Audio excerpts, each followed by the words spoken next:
Greetings. John Schmidt here, host of Shadowbox Decision Games Warfighters Edition, the site devoted to helping practitioners exercise their tactical decision-making skills under stress and to advancing tactical decision thought in general. Today, we're here to talk about Cherokee Crossing, TDG 3 in the Warfighters series. My guest is Lieutenant Colonel Brendan McBreen, United States Marine Corps retired. Brendan, great to have you here. Thank you, John. It's great to be here. So, sad to say, you and I have known each other for 35 years. Did you realize that? I'm only 35 years old, so no, I Okay. did not realize that. So we met each other in the spring of 1990. I was a young captain. You were an even younger second lieutenant. I had just written the first TDG, Enemy Over the Bridge, and submitted it to the Marine Corps Gazette. And the Gazette had never published anything like that. I had no idea whether the Gazette would be interested. The editor was Colonel John Greenwood, great Marine, great American. He loved it. When the solutions started pouring in to Enemy Over the Bridge, he loved it so much, he said, I need one every month. And so I spent a good part of the next 5 or 10 years writing TDGs for the Marine Corps Gazette. But that's how we met. So I submitted it with a hand-drawn map, and obviously that wasn't good enough for publication. And so that's where you came in. Correct. And John Greenwood is a tremendous American, and he sent me a wonderful letter saying, hey, how did you draw the map on your letter that you wrote to the Gazette, I don't know, a month earlier? And I said, oh, I have a Macintosh, which And by again, the way, this is like the original Macintosh. This is not an iMac or a Mac 2. This is like the original Mac, right? correct. It's hard to remember, John, again, 35 years ago, but most IBM compatibles didn't have any graphics software. Um, it was just a different time, and he was really enthusiastic about the graphics capability of the Macintosh. Which And was so Mac Draw, right? yeah, and I drew a bunch of maps that had the right tactical symbols, that looked clean, and that were easily edited. So you could do three versions on the same background, to avoid all that old-fashioned handwritten stuff. So yes, Right. I did a number of maps, including for John Schmidt initial TDGs. So we actually met at the subway for lunch at the PX at Quantico. I don't know if you remember that, where we talked about Enemy Over the Bridge and what I needed for a map. And so that was so you were already plugged in as a second lieutenant by that point. Well, and it's a great story because Jim Jackson had been working on the tactics books for lieutenants, and I was in the reserves in Massachusetts, and I did the maps for his book as well. But again, I had written something for the Gazette, and again, because I was in the reserves, Colonel Greenwood knew who I was. So the connection came through Colonel Greenwood, who again was a great catalyst, I thought, for years and years in the Marine Corps to connect people like you and I Oh and a yeah. lot of other folks, including Jim Jackson. Yeah. Yeah. So anyway, so that was the beginning for you, and you just went from one success to the next. Um, CO of Second Battalion, Fifth Marines, eventually. Actually, So you're the host of the website, Second Battalion, FifthMarines.com. So how would you describe Second Battalion, FifthMarines.com? um, a collection of best practices for infantry units below the battalion level. Okay. It started Uh, again as a unit thing at Second Battalion, Fifth Marines, where I served, and we posted a lot of SOPs and things we had created on the website. I didn't originally think it would exceed the unit, and one of the sergeants in the unit said, we need to post all of our material to the World Wide Web. And I said, what's the World Wide Web? Like, again, this is early days. I think it was yeah. 94, and I was a lieutenant. And the sergeant said, give me your credit card, sir, and I'll buy a URL, the address. And so we put in our unit name right there. And my wife has been paying $9.95 for 30 years for the website. A collection of infantry best practices. But Okay. there's still a lot of stuff on there from 1990, but there's also a whole bunch of new stuff from 2025. So, Including your latest product, which is Orders, a User's Guide, which you co-wrote with the great Chad Skaggs. oh, And Chad Skaggs is the one who said, we need to do this to put down, again, I like the term best practices, SOPs, how people do things in the real world should not be, but is many times not exactly what's in the published manuals. And because Army manuals are better and more often updated, they have less of this delta between what's actually done and what's published. But the Marine Corps has a huge problem. Some manuals are 20 years old. Yeah. And so what's done in the real world is slightly different. And that gap is where Marines who are creative and constructive and who solve problems come in and do things. So I published a number of things online that Chad wrote himself, and as well as some of his other Marines still in active duty, saying, hey, this is how we should use weapons that are not even addressed in some of our manuals. Anyway, SOPs, best practices. Good. So go to 2nd Battalion, 5th Marines.com. Thank you. Yes. All right, but we're here to talk about Cherokee Crossing. So let me, for those of our listeners who have not read this scenario on Substack yet, let me sort of brief it real quickly. You are a light armored reconnaissance platoon commander. Your platoon consists of 6 vehicles for this mission, 4 LAV-25s in 2 sections of 2. And the LAV-25 has a 25 millimeter chain gun that can fire HE or armor piercing rounds out to an effective range of about 2,500 meters. And you also have a section of 2 anti-tank variants, which fire the TOW anti-tank guided missile, which is effective against armored vehicles out to a range of about 3,800 meters. So 6 vehicles in 3 sections. You are fighting in the desert against a mechanized enemy. There we go. Your battalion is occupying a screen line about 30 kilometers west of the division. So a screen line is just a sort of a picket line of troops that's there to provide early warning against enemy advance. It's not there to fight. It's not even there to delay. It's just to basically provide warning. And late at night, you get the order to withdraw. And so your platoon is going to come back. All the platoons are going to move back separately to checkpoint 82, to the company rallying point, where all 3 platoons will link up, and then the company will go back another 10 kilometers to friendly lines together from checkpoint 82. But you're moving back along Route Apache by yourself, and as you're moving, you discover, as you approach the merge between Route Apache and Route Cherokee, that you've been cut off by an enemy force of approximately 12 combat vehicles. The exact composition of the enemy force is still up for debate, whether it's 8 tanks and 4 APCs or 4 tanks and 8 APCs. We can't seem to agree. But anyway, you've been cut off. And so now the question is, what do you do about it? So what did you do about it? I attacked the column from ideally right in front of the position. I thought, again, my estimate of the situation was if I pull back another route, I will actually leave my company and probably the division exposed. My company commander would likely want me to do that. And yet I thought this was not a rash decision. I thought it was a good decision. It's an opportunity. It's very, very dangerous.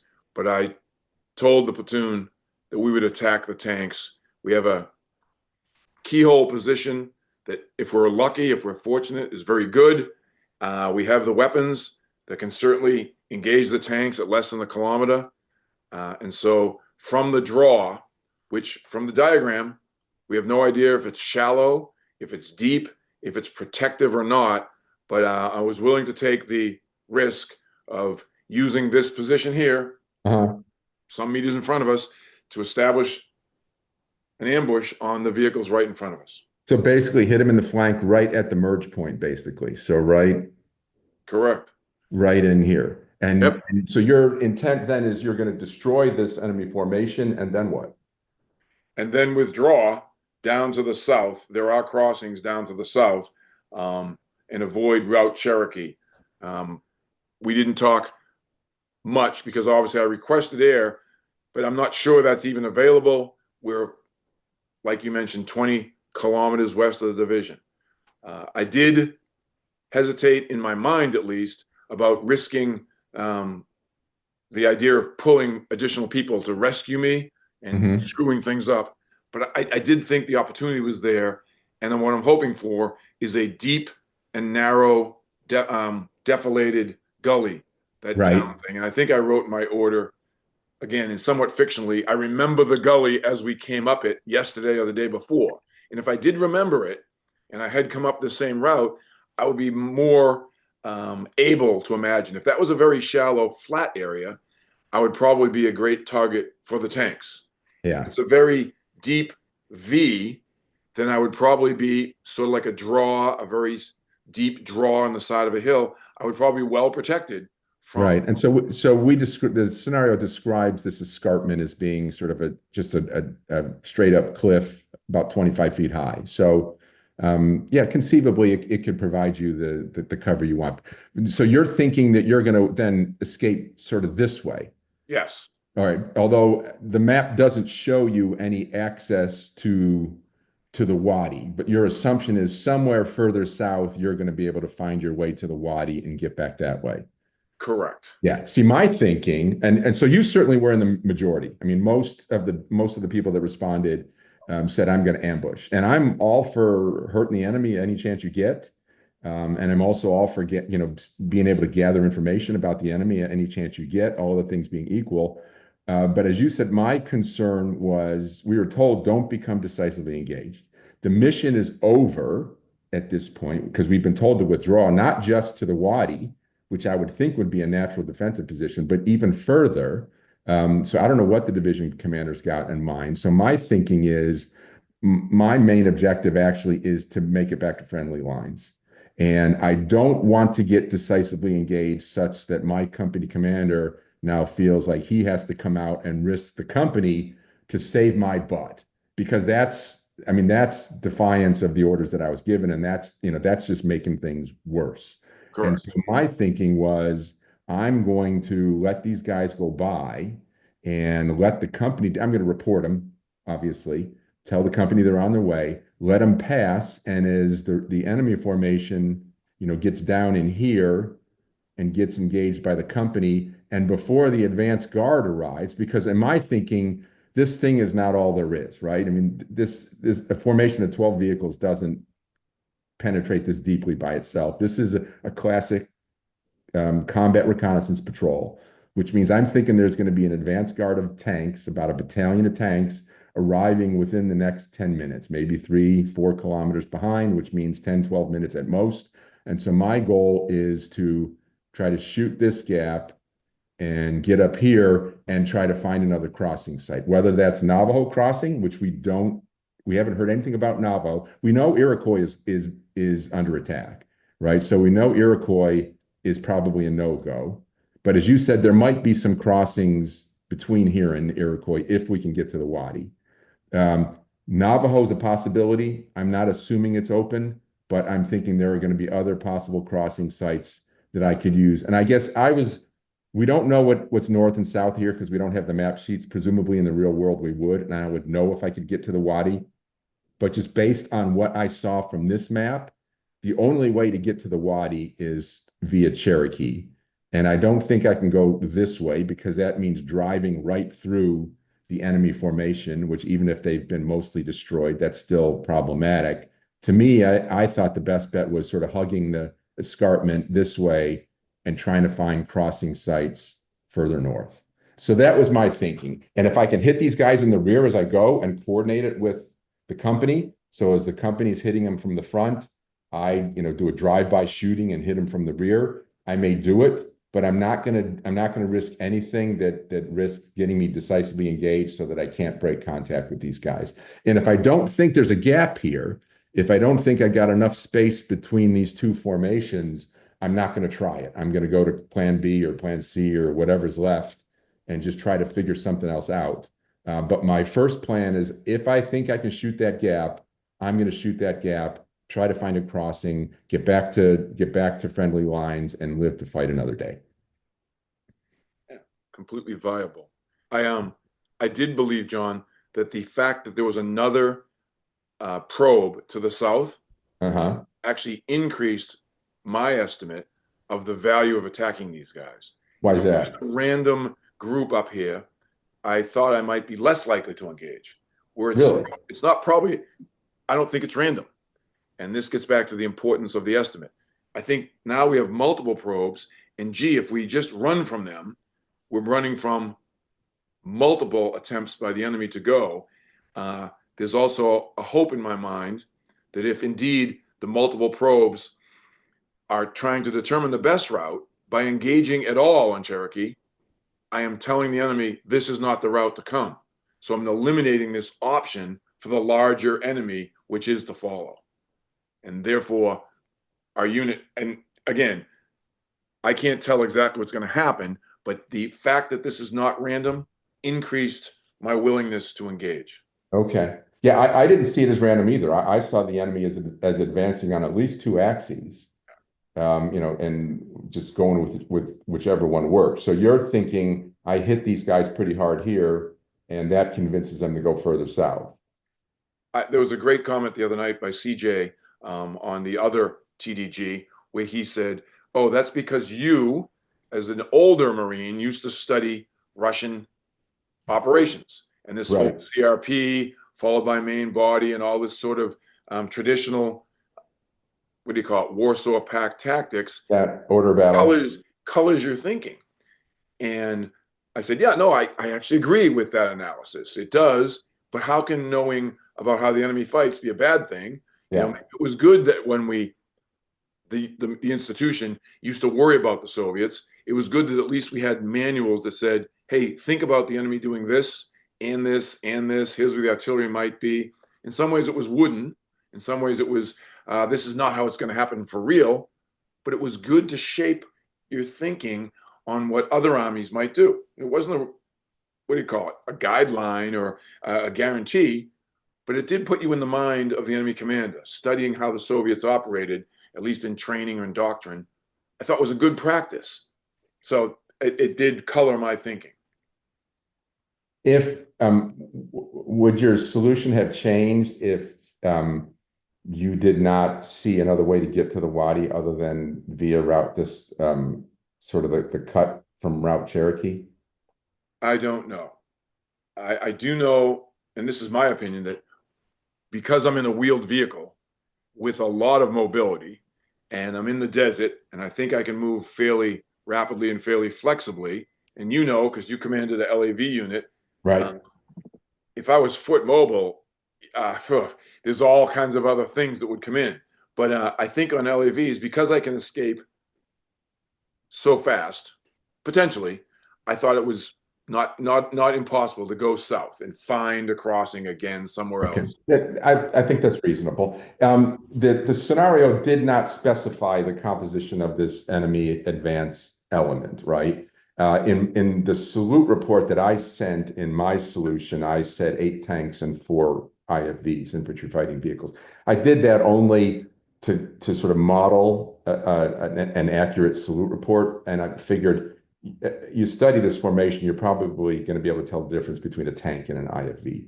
And so I said 8 tanks and 4 IFVs. And I was having a conversation with Hiro Katsura, who's another subscriber, and he said, "Well, you never specified that. That might change things, right? If it's 8 tanks and you've only got 2 tank killers, as opposed to 4 tanks with 2 tank killers that each fire 2 missiles at a time, right? I mean, 4 tow launchers and 4 tanks, if you get 100% hits, problem solved. But if it's 8 tanks, even if you get 100% hits, you've still got 4 tanks. And a tow's not exactly a rapid fire weapon system. Would that have, if I'd specified that, would that have changed your calculus at all? I don't think so, only because I'm a huge fan in terms of anti-tank tactics of this sort of terrain. I think that you're going to have a V-shaped slice of visibility. Right, And this right. V-shaped slice is going to allow you to engage the first 2 tanks while the other 2, 4, or 6 tanks are still clueless as to what just happened. And then as other tanks enter into your kill zone, you will engage them like slices of the pie. You can even edge off to the east and increase the slice on your own cognizance, you can determine how much tank to look at. Hmm. Again, in a perfect world. Yeah, And so that was my thought. You are not engaging 8 versus 2. You're engaging 1 versus 2 or 2 versus 2, which, again, if the terrain supports it, is a lot better engagement to bite off at one time. sure, absolutely. Let me ask you one last thing. Um, So this scenario is from the point of view of the platoon commander who's been cut off. Think about the company commander at checkpoint 82. So he's there with the other two platoons, right? And he's been told, get your company back to friendly lines. Don't get yourself decisively engaged. And he hears from the platoon commander, hey, Skipper, I've been cut off by a column of 12 enemy vehicles. I'm going to ambush them at the Route Cherokee, Route Apache merge. What is your reaction? Does your perspective, does a change of perspective change your perspective? Those are great questions, John. And I think it's difficult in our training to address this for real Marines with real units. And the reason is because Lieutenant Anderson, you say, your call, go for it. And Lieutenant Peterson, you say, absolutely not, get back here immediately by an alternate route. And what I'm trying to say is it depends on who the lieutenant is. Yeah, Depends on how long he's been in charge of this unit. It depends on who the platoon sergeant is, what vehicle number 9 has for capabilities. There's so many, I think, personalities that a paper exercise doesn't touch upon, but it probably would in real life. yeah, The company commander would want you to get back. And I realized that, and I put it in my order as well, that God, this company commander is going to say, what are you doing? And so it's a classic, though, and you've introduced it since the TDG started. The stress between obeying the order and doing the right thing or taking advantage of the opportunity is always there. And I do think one of the reasons why TDGs work so well is exactly that. It generates discussion between commanders on what is rash versus what is realistic versus what is an opportunity. yeah. So And I, yeah, if I was I, the company, I'd say, get back here. Don't go, don't go. I was surprised how well this scenario seemed to do that. I was messing around. I just kind of dashed this thing off without a whole lot of thought. I didn't have an objective in mind when I developed it, and I usually don't. I just try to create interesting challenges. Um, and I thought, oh, everybody's going to answer the same way. And it turned out everybody didn't answer the same way. I had an interesting variety of answers. Mine just sort of shoot the gap, try to get back. Other people wanted to completely ambush. Others basically said, I'm just going to turn into a stay behind force and just continue to collect information until the situation clarifies, and then I'll try to find a way back once I have a better sense of who's where. So it really turned into an interesting scenario, which, to be honest, I think we're going to see again. I think we might have to just play this thing out a couple more moves and see where it goes. Yeah, there's another point I wanted to make that what if you made a U-turn, but you were sighted by the enemy, and then you're moving south, and maybe just his IFVs are chasing you up on the high ground. You're in a lousy position. By Yeah, not punching him in the face, you allow him maybe to take the initiative against you, which would be another possible disaster if you were yeah, running south with them chasing you and then running toward an enemy unit to the south. So yeah. taking the first action, while risky, does have some other benefits. Oh, and I can't help there but think, okay, what's the CO going to do now? He's got a platoon that's running for its life. He's been told to get his company back to friendly lines. Um, does he say you're on your own, or does he now risk the company to try to rescue this idiot?